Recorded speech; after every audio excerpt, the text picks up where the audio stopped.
Olá, amigos. Espero que todos estejam bem. Iniciamos, o mês de outubro, no dia 3 de outubro, iniciamos com a comemoração do nascimento de Allan Kardec, o codificador da doutrina espírita. Então, o tema para iniciarmos e abrirmos, o nosso mês de outubro nessa comemoração, o tema do nosso encontro de hoje é Espiritismo, Histórico e Definição. Então, vamos começar, não pode ser diferente, começando a falar da doutrina espírita, a falar do histórico, da doutrina espírita, ou seja, como as coisas aconteceram, até chegarmos nas obras básicas, a termos todo esse legado, essa condição de aprendizado e de estudo. Então, não podemos, obviamente, não começarmos nesse nosso encontro falando da nossa personalidade maior, que é Allan Kardec, que estamos comemorando aí o nascimento este mês. Então, Allan Kardec, na realidade, ele nasceu, o nome dele é Hippolyte Léon Denisard Rivaio. Ele nasceu em Lyon, na França, no dia 3 de outubro de 1804. Então, Allan Kardec, ele foi um pedagogo, ele foi um professor, ele escreveu livros em relação à parte educacional da França. Então, ele tinha ali uma influência, nesse sentido educacional muito grande. E ele foi discípulo de Pestalozzi, maior educador, um dos maiores educadores, da humanidade. Ele foi discípulo de Pestalozzi. Então, nós temos que voltar um pouquinho lá nos idos da segunda metade do século XIX. Então, estamos falando de 1850, para frente. Então, 1850, a partir dessa segunda metade do século XIX. Retornamos lá para a Europa, para Paris, mais especificamente. Aliás, para a França, o país mais especificamente, em Paris. Ali, então, já se encontrava Allan Kardec, como professor, ali fazendo seus trabalhos. E se iniciou na Europa, não só na Europa, claro, mas vamos nos focar ali, que foi o principal, movimento, foi onde se encontrava Allan Kardec. Começou ali um movimento que foi chamado de mesas girantes. Então, vamos explicar um pouquinho. Tudo se iniciou, vamos dizer assim, em 1848, na cidade de Hydesville, lá próximo de Nova York. Então, estamos falando agora do continente americano, com as três irmãs Fox, que ali na casa delas, então, aconteceu todo aquele fenômeno, do espírito que estava ali enterrado, quando anteriormente aquela casa era como se fosse uma posada, uma pensão para os viajantes. Ele parou ali uma certa noite, ele era um viajante, um mascate, aquele vendedor, parou ali uma certa noite, Charles Rosnan, o nome dele, para passar a noite e seguir a viagem no dia seguinte. E ele tinha ali, então, os seus objetos de venda, ele tinha o dinheiro das suas vendas, e o dono daquela pensão, daquela posada, o assassinou naquela noite, para ficar com os seus produtos, para ficar com o seu dinheiro. E o enterrou ali. ali na adega, né? Desceu e enterrou na adega. Passado algum tempo, alguns anos, então a família Fox se mudou para lá com as 3 filhas, né? A mãe e o pai e as 3 filhas. E em determinado dia, eu sei que foi em março de 1948, não sei, dia 30 ou 31 de março, foi bem assim, no final do mês, tudo começou a, a acontecer esses fenômenos, né, de batidas, de pancadas, quer dizer, se intensificou em março, já estava começando, né, essas batidas, pancadas, e a Kate, uma das irmãs, então ela falou, vamos conversar então, né, com essas pancadas aí. E falou assim, olha, uma pancada para sim, 2 pancadas para não, e ela começou a fazer perguntas ali. E o espírito, vamos dizer, não, eu nem sabia o que era, né? Mas as pancadas respondiam ou com uma ou com 2. Então, era sim, era não, né? Então, assim, ela foi ali, todos eles conseguindo um diálogo. Isso já estava sendo envolvido os vizinhos, né? Porque tinha muito barulho, parecia que tinha móveis arrastando e as pancadas, enfim, então estava acontecendo algo ali e as pessoas percebendo, os vizinhos, os curiosos, né, ali ao redor. Bom, e com essa forma de comunicação que eles ali iniciaram, eles foram recebendo a história, né? Eles foram recebendo toda a história. Então descobriram o nome Charles Rosnan, ele foi contando a história do que aconteceu com ele naquela noite, né, que ele foi assassinado ali. Passado um tempo não, eles tentaram depois procurar o corpo dele, eles não encontraram ali na adega, enfim, não cavaram ali, não encontraram, mas depois de um certo tempo, isso alguns anos depois, descobriram enterrado na parede e não no teto. Mas isso daí, no teto não, no solo, né? Então foi enterrado na parede e não no solo. Mas com isso, esse aí foi um marco, né? Vamos dizer assim, um marco inicial do Espiritismo, porque realmente mobilizou toda uma região e depois mobilizou o mundo, porque as meninas foram levadas para a Europa para serem estudadas, as 3 eram médiums, né, para serem estudadas na sua mediunidade, enfim, muitas pesquisas com elas. Então isso mobilizou, né, o mundo. E é importante que a gente fale que essas manifestações e fenômenos sempre aconteceram. Em algumas partes do mundo sempre estavam acontecendo os fenômenos, né, que faz parte da humanidade, faz parte dessa lei, né, da comunicação entre os planos. Mas este aí, né, os fenômenos de Hydesville em 1848, esses foram mais notórios, realmente foram notórios. E atravessaram o Atlântico, né, as meninas foram para a Europa, e então começou um estudo, uma divulgação maior, né, uma pesquisa, um interesse maior. Por isso que ele é considerado o marco inicial, tá? Embora houvesse sempre ali, em toda parte do mundo, sempre um fenômeno ou outro acontecendo, mas esse foi o marco inicial. Então, isso em 1848 né, e partiu aí para tudo isso que eu comentei. E lá, em Paris, Allan Kardec, então, a partir disso tudo, se viu envolto ali naquelas sessões das mesas girantes. Só que é importante frisarmos que essas mesas girantes eram motivo de lazer, de distração para a sociedade parisiense.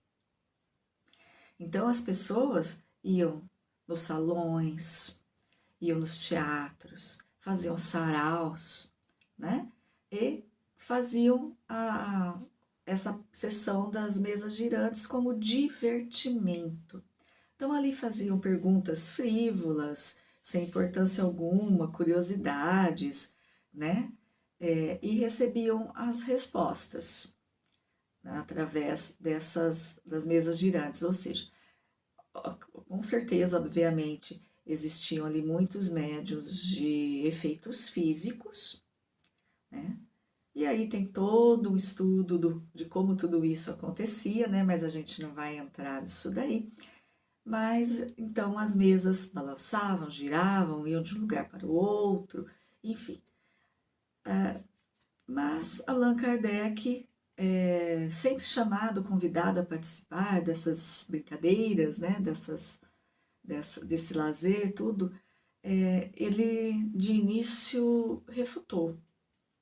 Ele era um homem muito sério, né? Ele não iria lá participar disso com perguntas frívolas, né? Com apenas essa diversão da sociedade. Ele era realmente um homem da ciência, no sentido do estudo, né? Ele era um pedagogo, um pesquisador, ele sempre estudando muito, e ele era um homem sério. Então, de início, ele refutou a todos esses convites, ele recusou e ele não quis participar disso. Até que um dia ele aceitou participar em casa de uma médium, não num salão com todas as pessoas ali, né? Não naquela confusão toda ali da sociedade.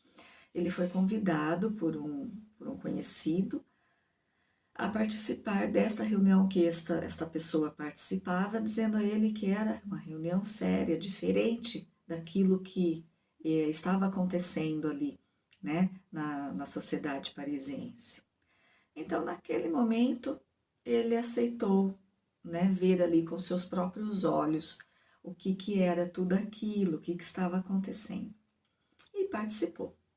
E claro que essa mente totalmente trabalhada no processo de educação, de pesquisador, de interesse, né, de ir mais a fundo, e não esquecendo, obviamente, que ele era um missionário que estava ali para realizar uma grandiosa missão.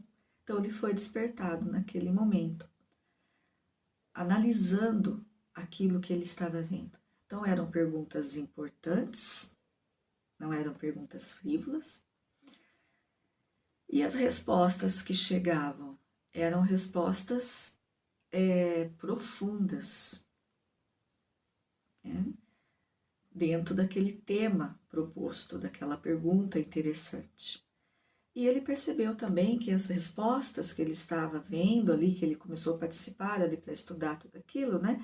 Que as respostas que recebiam daquelas perguntas bem formuladas, estava muito além até da capacidade dos médiuns, né? Que ele ainda não denominou daquela forma naquele momento, mas daqueles que falavam ou que escreviam, né? Aquela resposta. De início eram com as cestas de vime, né? E depois passou com a psicografia e depois os médiuns falantes, mas tudo foi se iniciando assim. E ele percebeu que as respostas estavam muito além da capacidade daqueles que as emitiam, né? Então, eles não tinham o conhecimento para dar uma resposta em relação àquela pergunta, uma resposta tão profunda, né, como estava sendo recebido ali. Isso aguçou muito a mente, né, pesquisadora de Allan Kardec. Então ele teve a sua ali, orientação, a sua percepção e percebeu, através também da sua observação e da sua intuição, claro, ele percebeu que, bom, todo efeito tem uma causa, que é anterior, né? Então, para todo efeito existe uma causa, algo que gerou aquele efeito. Para todo efeito inteligente, obviamente existe uma causa inteligente. Ou seja, para o efeito que seriam as respostas. Então, para aquelas respostas daquela forma tão inteligente, né, quer seja ali no início com as pancadas, depois com a psicografia através do cesto de Vimy, né, o lápis ali no cesto de Vimy, ou então depois direto com o médium, a resposta, o efeito, era um efeito inteligente. Então, obviamente, a causa só poderia ser uma causa inteligente. E a causa era o quê? Aquele que, ou aquele que estava respondendo. Então, que foi ali trabalhado naquela questão que recebeu e trouxe uma resposta àquela pergunta. Então, obviamente, ele já percebeu isso daí. Para todo efeito existe uma causa. Para os efeitos inteligentes, existem as causas inteligentes. Então, existia uma mente por trás daquilo tudo. Existia algo ou alguém que pensa, que reflete, né? Que usa da inteligência para gerar aquele efeito. A partir daí, então, ele começou um trabalho intenso de pesquisa. E como que foi feito assim, a grosso modo, né? Como que ele foi iniciando esse trabalho? Ele não ficou ali apenas nas reuniões sérias de Paris. Ele frequentou outras reuniões, ele enviava perguntas para vários médios, inclusive não só da Europa, médios do mundo todo. Ele se comunicava com esses médios. Então imagina, processo lento, demorado. Então ele fazia a mesma pergunta e enviava para todos esses médios. Aguardava a resposta. Conforme elas iam chegando, ele ia analisando que mesmo tendo diferença ali da escrita, né, diferença da forma de se expressar, né, de cada um ali, a causa inteligente estava atuando em cada resposta. Porque ele via a sincronicidade, né, ele via ali que as respostas traziam o mesmo teor, a mesma informação. Mesmo que algumas ali escritas de forma diferente e tal, mas era a mesma resposta, a mesma informação, o mesmo sentido querendo ser dado. Nisso, então, foi quando, a partir de todo esse trabalho, a gente pode imaginar o trabalho mesmo que foi, né? A gente pode imaginar a dedicação desse missionário. Veio à luz, então, a doutrina espírita, a partir do dia 18 de abril de 1857, com a publicação de O Livro dos Espíritos, a primeira obra da codificação do Pentateuco espírita, porque são 5, né, do Pentateuco. Então veio, primeiramente, o Livro dos Espíritos, em 18 de abril de 1857. Então veja, foram anos ali de pesquisa, para Allan Kardec compilar todas essas informações, né, perguntas e respostas. O livro ele é baseado em perguntas e respostas. Compilar todas essas informações, trazer para nós, deixar esse legado para a humanidade de uma forma fácil, de uma forma acessível, de uma forma pedagogicamente falando, que pudéssemos estudar. Essa também era a preocupação de Allan Kardec. Porque não é apenas abrirmos o Livro dos Espíritos e lermos as questões, as perguntas, né? Não é apenas isso, é o estudo. Então ele foi direcionando a codificação da doutrina de uma forma exemplar para que a gente pudesse ter os conteúdos na ordem correta do nosso estudo. Então, nós temos aqui no Livro dos Espíritos, dividido em 4 partes. Então, o livro primeiro, né, a primeira parte, as causas primeiras. Allan Kardec trazendo para nós o entendimento, dentro da nossa possibilidade, né, o entendimento de Deus dos elementos gerais do universo, da criação, do princípio vital. Então, o início, né? No livro segundo, Mundo Espírita ou dos Espíritos. Então, aqui ele vem trazendo informações dos espíritos, a reencarnação, a pluralidade das existências, né, o mundo na vida espiritual, o retorno à matéria, o retorno à vida espiritual. Então, ele vai dando esse apanhado para que a gente consiga compreender, né, a nossa vida no plano do espírito e aqui, né? No livro terceiro, aí ele traz as leis morais. As leis morais. Toda a orientação de Jesus, todo o ensinamento de Jesus estão aqui contidos no livro terceiro, as leis morais. Então ele vem trazendo a lei divina ou natural, a lei do progresso, a lei da adoração, do trabalho, da reprodução, a lei da sociedade, né? A lei da liberdade, a lei da justiça, do amor e da caridade, e a perfeição moral, e a lei da conservação, a lei da destruição. Então ele vem trazendo todas as leis morais para nós. E no último livro, o livro quarto, é intitulado Esperanças e Consolações. Então nós temos a orientação sobre penas e gozos terrestres e penas e gozos futuros. É interessante observarmos que ele dividiu o livro dos Espíritos em 4 partes, né? Então, livro primeiro, segundo, terceiro e quarto.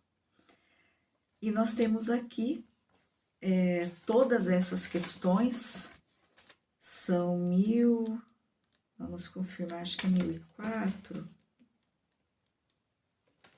não, 1019 questões.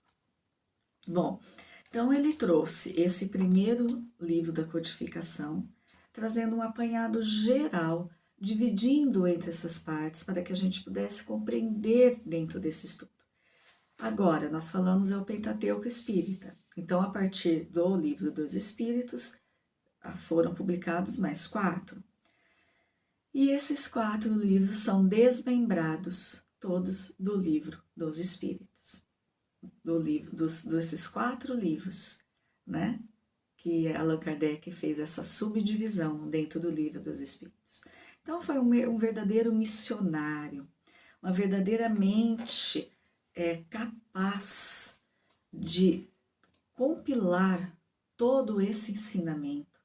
Também colocar ali as suas observações, porque era um espírito preparado, né, e para essa missão. E, obviamente, extremamente auxiliado, né, por toda a espiritualidade trabalhando. Imaginemos o trabalho que foi da espiritualidade. Imaginemos essa pleiade imensa de espíritos da codificação trabalhando em nome do Cristo, né, que tudo ali, como governador do nosso planeta, tudo obviamente orientava e organizava, né, para que esse trabalho deste homem espírito encarnado, missionário, pudesse ser realizado. E para que a gente pudesse ter em nossas mãos, né, esse Pentateuco Espírita, essa oportunidade de aprendizado de quem somos, o que somos, de onde viemos, para onde vamos, por que sofremos, qual o objetivo, né, de estarmos aqui. Olha, que interessante, né? É tudo que nós devemos saber, é tudo que nós precisamos conhecer, é a lei natural. Então, o que nós temos que fazer a nossa pergunta, né, em primeiro momento? Quem não foi Allan Kardec? Allan Kardec não foi o criador, aquele que inventou a doutrina espírita. Ele trabalhou com o que a espiritualidade lhe trouxe, um trabalho extenso de pesquisa, compilou todas essas informações, colocou nos livros, nas suas obras, para que a gente pudesse ter em nossas mãos, para ficar esse legado para a humanidade. Então, tudo que nós temos aqui nos livros, nas obras básicas da doutrina espírita, não é inventado pela mente de um homem. Não foi invenção de Allan Kardec. Foi o que a espiritualidade nos trouxe naquele momento, para que tudo isso fosse posto em obras para o nosso estudo e aprendizado. Obviamente, um espírito preparado, missionário, super intuído, né? Intuído com certeza para conseguir, né, fazer todo esse trabalho, direcionar esse ensinamento e colocar também as suas observações de tudo o que ele estava vendo ali, de tudo o que ele recebia ali, através dos médiuns, né, do mundo todo. Então, nós temos o livro dos Espíritos em 1857, que traz à luz, né, a doutrina espírita. Pois, na sequência, nós temos em 1861 o livro dos Médiuns, em 1864 o Evangelho segundo o Espiritismo, em 1865 o Céu e o Inferno, e em 1868 a Gênese. Então, aqui termina o Pentateuco espírita, né? Então, dando sequência no nosso estudo, nós já vimos, então, como tudo, rapidamente, né, sucintamente, como tudo foi se iniciando, né? Entendemos que a doutrina espírita não é criação, invenção de um homem, ele foi o instrumento para que tudo isso acontecesse, né? E também entendemos que a doutrina espírita, ela é essa lei natural, ou seja, essa lei de Deus trazida para nós, através desse missionário. Então, não existe invenção nenhuma dentro da doutrina espírita. É a lei de Deus, as leis morais que Jesus trouxe para nós, sendo trazida, né, para que pudéssemos ter em nossas mãos e realizarmos esse estudo. Aí nós falamos da intuição de Allan Kardec, obviamente, super intuído e muito auxiliado, né, muito auxiliado por toda essa pleiade de espíritos, né? O livro O Espírito e o Tempo, de Herculano Pires, ele traz para nós esse início, né, da doutrina espírita, e ele fala que foi uma invasão organizada. Foi uma invasão, mas uma invasão do bem e uma invasão organizada. Porque não foi à toa que todos esses fenômenos começaram a acontecer no mundo. Não foi à toa essas sessões das mesas girantes, mesmo com brincadeiras, mesmo com frivolidades, né, que a sociedade ali participava, foi o quê? Para chamar a atenção, para sacudir o mundo para algo que era necessário ser visto, ser entendido, ser falado a respeito. Foi o momento que Jesus entendeu que deveria trazer para nós o Consolador que ele prometera lá enquanto estava encarnado entre nós.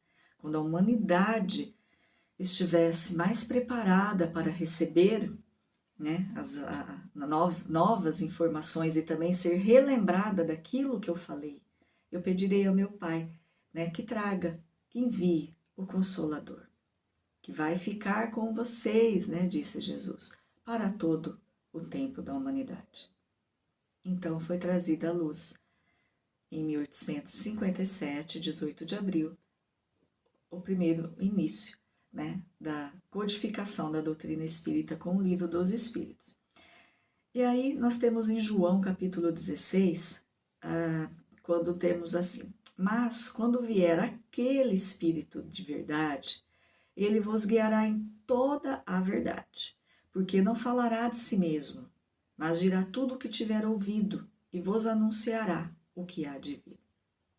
Então, nós temos nas obras póstumas de Allan Kardec, ele nos trazendo a informação de que ele recebeu uma orientação de um espírito que, ele perguntando o nome, obviamente, se intitulou como o Espírito da Verdade.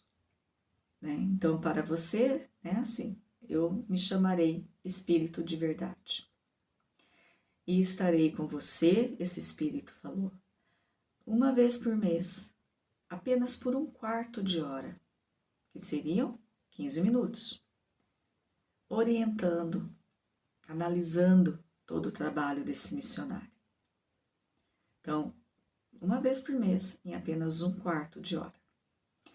Aí nós temos, dentro da doutrina espírita, vertentes, né, que dizem que o Espírito de Verdade é o próprio Cristo, ou que o Espírito de Verdade é um enviado, ou uma pleiade, né, de espíritos enviados por Jesus, né, os espíritos assim, enviados por Jesus, obviamente, extremamente superiores, né, iluminados, para que orientasse nesse 1/4 de hora Allan Kardec. Dentro da doutrina, nós vamos estudando, lendo, né, a codificação, nós vamos tendo algumas informações assim, que ora nos remete a que esse Espírito de Verdade é realmente o Cristo, ou então os seus emissários, os seus enviados. Mas enfim, não temos como ter a certeza, mas também não é o que importa, né? Nós aprendemos na doutrina espírita que devemos primar pela essência e não pela forma. Qual é a essência desse auxílio de 1/4 de hora em apenas um mês? Com certeza, o espírito extremamente preparado para auxiliar Allan Kardec nessa codificação.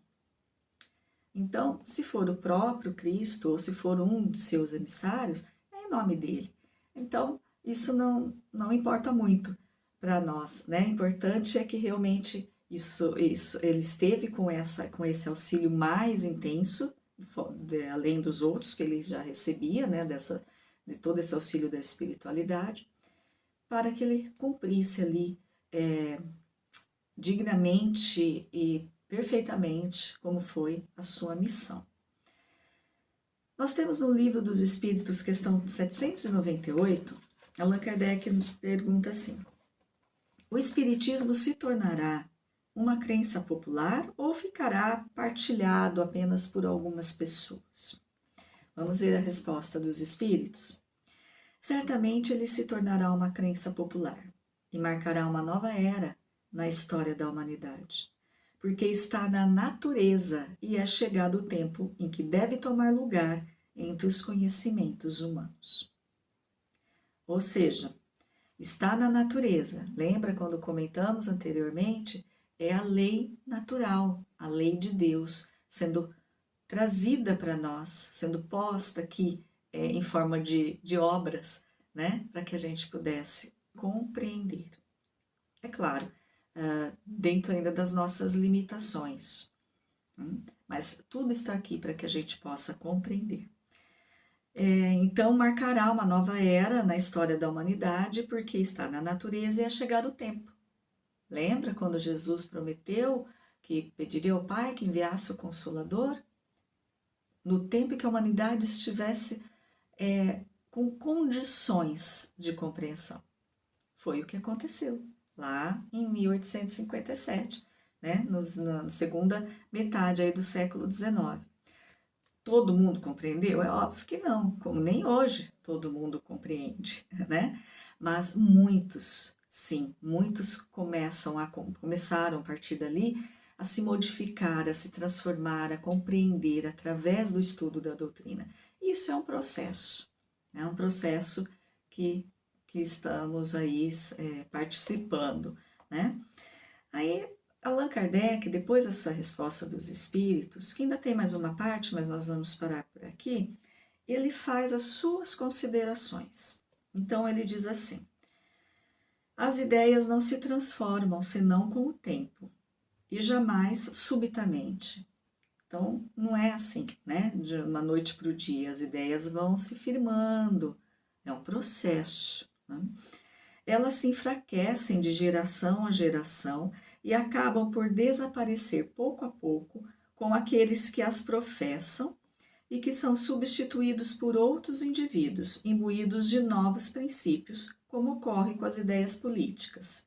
Então, ele está falando que existem as ideias que há um tempo atrás na humanidade era aceito, nós temos, né? Nós sabemos disso, era aceito, aquelas ideias eram aceitas, as pessoas entendiam daquela forma, e com o tempo, com o processo, com o desenvolvimento da humanidade, do mundo, né? Elas foram deixando de existir, não cabiam mais. Foi visto que aquilo estava fora do contexto, né? Que não era daquela forma, que aquela ideia não conseguiria mais subsistir dentro da humanidade como se encontra. Isso foi acontecendo com muitas ideias, né? Muitos costumes, né? Que sempre existiram. Então isso vai aos poucos sendo dissolvidos, né? Como ele diz aqui, ideias políticas, né? É um exemplo. Vede o paganismo. Aí ele vai dar o exemplo do paganismo. Não há hoje, certamente, pessoas que professem as ideias religiosas daqueles tempos. Entretanto, vários séculos depois do advento do cristianismo, elas deixaram traços que só a completa renovação das raças pôde apagar. Ou seja, lá nos idos da Idade Média, né, até um pouco depois, mas principalmente na Idade Média, o que era o paganismo? Né? O paganismo era aquela descrença total, não é? Nós não tínhamos ali um Deus único, não existia, existia uma pluralidade, né, de deuses, né, de deusas, enfim, existia essa mentalidade da sociedade. Então era comum, era habitual, era o costume, era como a sociedade pensava. Mas isso foi se alterando, como Allan Kardec está dizendo para nós.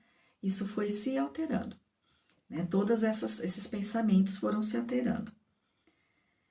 Ocorrerá o mesmo com o Espiritismo. Olha que interessante que ele nos fala. Ele fez, né, o Espiritismo fez muito progresso, mas haverá ainda, durante 2 ou 3 gerações, um fermento de incredulidade que só o tempo dissipará.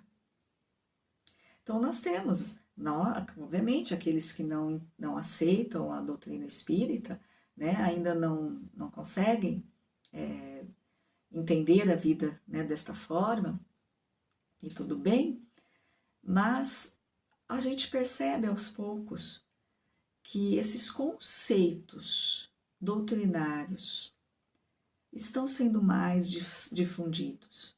Mas isso é aos poucos, isso é um processo, como diz Allan Kardec. Né? Todavia, sua marcha será mais rápida que a do cristianismo, pois é o próprio cristianismo que lhe abre os caminhos e sobre o qual ele se apoia. Qual que é a base da doutrina espírita? O cristianismo, as leis morais que Jesus trouxe para nós. Então, ele diz que a sua marcha será mais rápida que a do cristianismo, pois é o próprio cristianismo que abre as portas, abre os caminhos para esse progresso, né, da doutrina espírita. O espiritismo é o cristianismo redivivo. Porque Jesus falou que ia pedir ao Pai que enviasse o Consolador, que nos trouxesse coisas novas, né? Porque a humanidade já estaria pronta para recebê-las, e também que fossem lembradas as suas palavras, porque já havíamos esquecido. Olha que interessante. Então, é a base da doutrina espírita.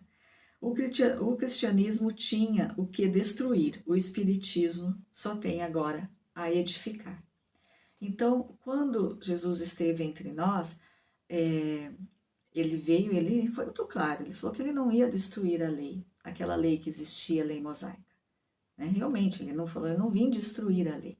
Ele veio dar o certo, o correto entendimento e cumprimento. Então, ideias ficaram ultrapassadas a partir do Cristo, que aí a humanidade foi se renovando e deixando aquelas ideias que eram ultrapassadas. Porque dentro daquela lei mosaica existia tanto, obviamente, a lei natural, a lei de Deus, e essa prosseguiria com o Cristo, mas também tinha a lei do homem que foi necessário ali para domar, vamos assim dizer, segurar aquele povo que não era um povo fácil de ser trabalhado. Era um povo arredio, né? Era um povo com dificuldades. Estamos falando ali do povo hebreu.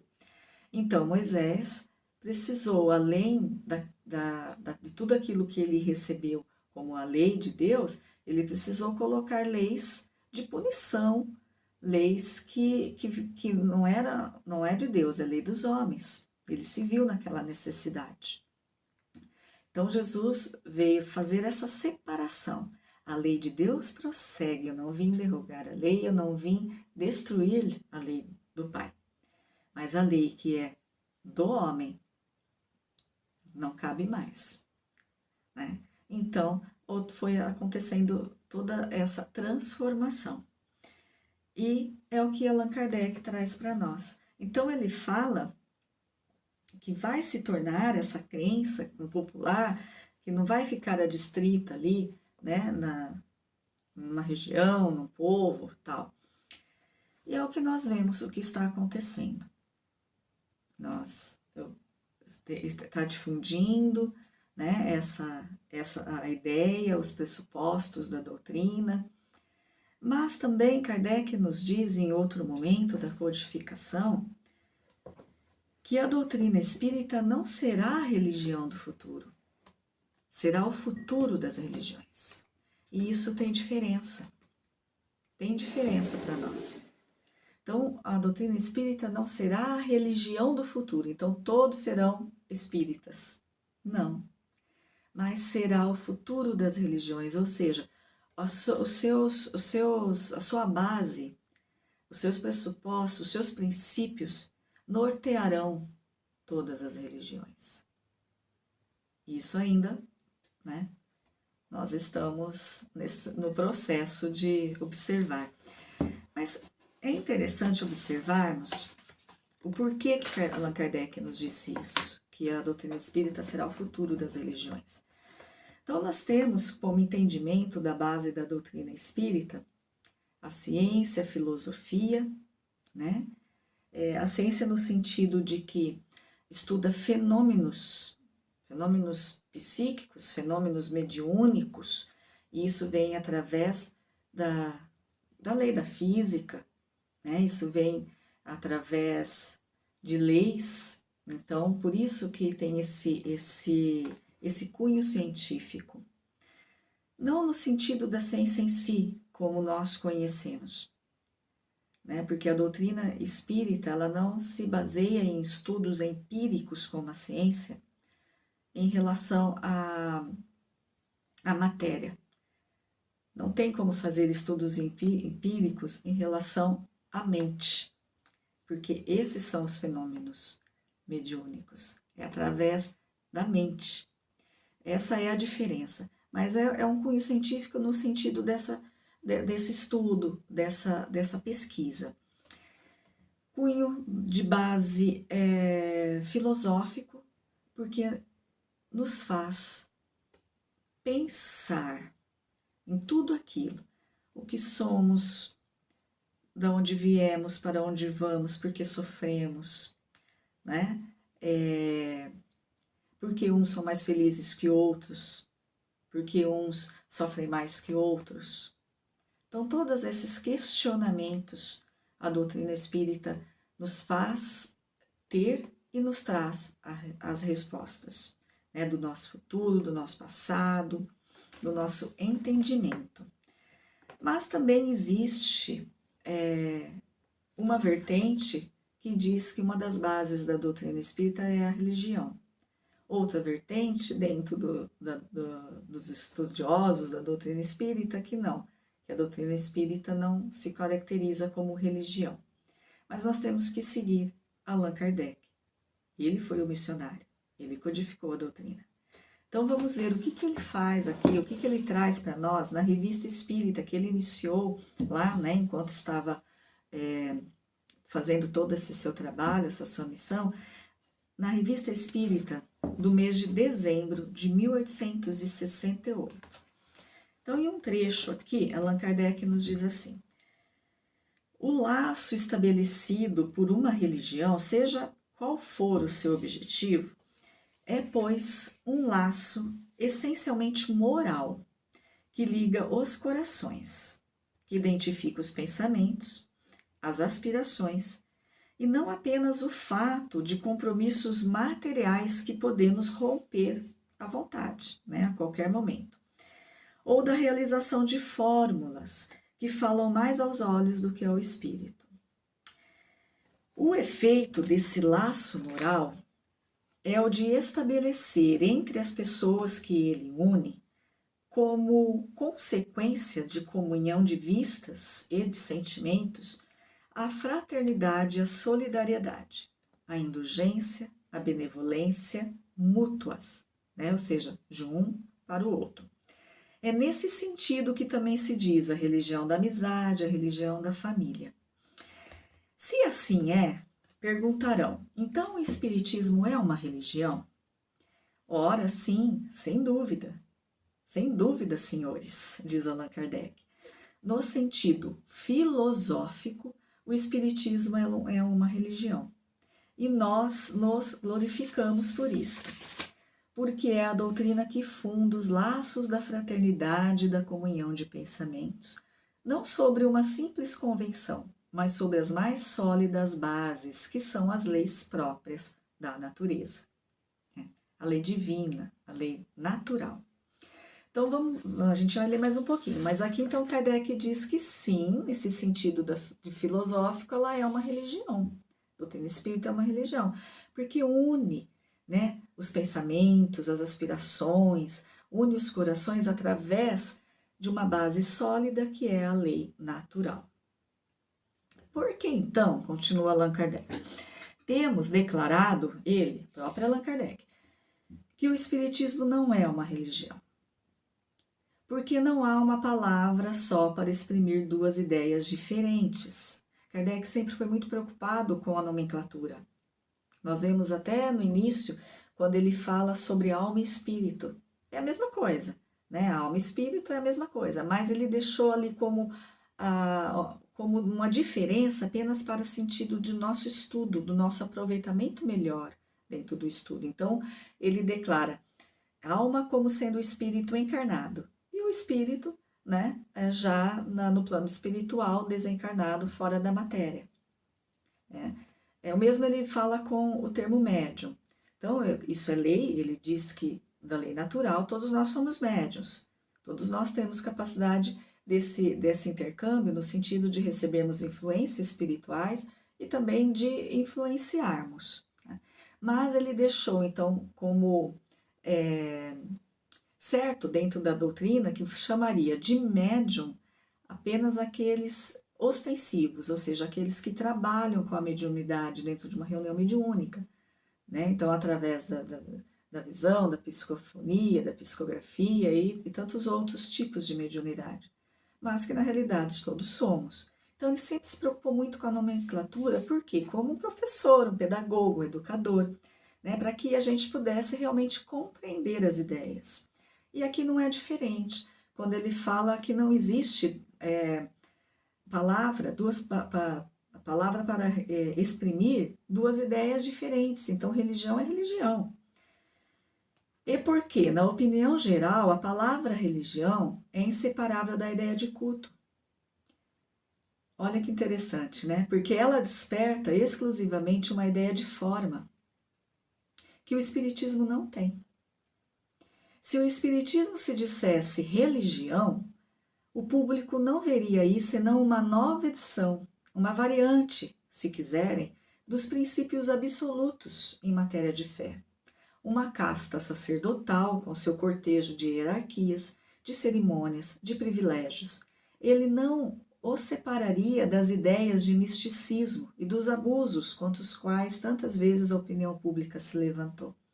Então, Allan Kardec diz, num ponto, podemos dizer, é religião no sentido filosófico, mas não é religião no sentido usual, que nós entendemos como religião. Daquela estrutura, algo externo, dos dogmas, dos ritos, dos rituais, do misticismo, das hierarquias dentro do movimento. Isso não existe na doutrina espírita. Por isso, Allan Kardec faz essa separação. Então, ele fala que num ponto você pode entender como religião, mas no outro ponto não. Por que pode entender como a filosofia? Temos que entender a etimologia da palavra, da religião, religare. Religare quer dizer unir. Unir. Então, unir as pessoas em redor de um único pensamento, como ele disse, das disposições, como ele disse, né? Unir a Deus, obviamente, por conta dessa transformação e desse entendimento da lei natural. Aí sim nós podemos falar, então é uma religião. Como ele diz aqui, né, no parágrafo anterior, como falamos, também a religião da amizade, a religião da família. Religião quer dizer, na etimologia, na origem da palavra, em latim, religare, é unir. Unir dentro daquele mesmo sentimento, unir dentro daquele mesmo sentimento, pensamento, daquelas mesmas disposições. Então, nesse sentido, podemos dizer. Mas no sentido que usualmente entendemos, religião como uma forma exterior, como o culto, dogmas, hierarquia, como nós conhecemos, né? Aí a doutrina espírita não se encaixa. Então, nesse ponto, temos que dizer, a doutrina espírita não é uma religião. Não tendo o espiritismo nenhum dos caracteres de uma religião, né, na acepção usual, que é essa que a gente conhece, né, do vocábulo, não podia nem devia enfeitar-se com esse título, cujo valor as pessoas inevitavelmente ter-se-iam equivocado. Eis porque simplesmente se diz doutrina filosófica e moral. Então entendemos aqui o que Allan Kardec quis dizer, o cuidado que Allan Kardec teve com a doutrina espírita. Então, se podemos dizer ela é uma religião, mas em que sentido? No sentido do exterior, no sentido de como conhecemos, né? Quando falamos em religião, o que vem de início na nossa mente? Não, desta forma não. Mas como esse religare, como esse nos unir a todos que estão envoltos nesse mesmo pensamento e sentimento e nos unir a Deus, então essa parte filosófica, aí podemos dizer que sim, é religião. Mas ele prefere, então, colocar a doutrina espírita como doutrina filosófica e moral. Então, este foi Allan Kardec, nos trazendo a doutrina espírita com todo este cuidado de um grande missionário, trazendo esse consolador prometido por Jesus. Um trabalho, com certeza, imaginemos, difícil, laborioso, que deve ter apresentado muitas dificuldades para esse missionário. Com certeza ele sofreu injustiças, reveses, né? Sofreu perseguições, sabemos disso. A doutrina espírita sofreu perseguições, né? E ele também. Como lá o Ato de Fé de Barcelona, né? Que queimou muitos livros espíritas, doutrinários, mas isso só fez aguçar a curiosidade, né? Então não foi um favor, né? Que na realidade fizeram a doutrina espírita. Mas este foi Allan Kardec, a quem devemos sim, devemos agradecimento, nossa gratidão, porque foi um grande missionário que deixou tudo depois na sua vida para se entregar totalmente à doutrina espírita, a essa missão a qual ele estava incumbido e que não foi fácil. E hoje, graças a esse missionário, né, nós temos esse compilado de orientações, de educação, nos trazendo orientações, exemplificando, né, explicando para nós, melhor dizendo, a nossa vida, o porquê das coisas, nos trazendo as leis morais de Jesus de uma forma mais explicativa, para que a gente pudesse compreender melhor, nos trazendo a transformação moral, se assim o desejarmos. Então nós só temos que agradecer a Jesus por nos enviar esse Consolador que Ele tanto prometeu, que transforma as nossas vidas, através do nosso estudo, através de interiorizarmos aquilo que estamos recebendo. Então, gratidão sempre, né? Bom, a Jesus pela vida, por tudo, por ser esse governador do nosso planeta, por ter sofrido tanto por nós para nos ensinar a viver e chegar ao Pai, por ser o nosso caminho, nosso guia, nosso modelo. E nossa gratidão a Allan Kardec e toda a espiritualidade que trabalharam muito para que a doutrina espírita estivesse ao nosso alcance, nos trazendo as leis morais, nos trazendo a lei natural, para que a gente possa se transformar, né? Atingir aquele objetivo que Deus tem para nós desde a criação, que é nos tornarmos espíritos perfeitos. Então eu agradeço muito a atenção de vocês, fiquem na paz de Jesus e até o nosso próximo encontro.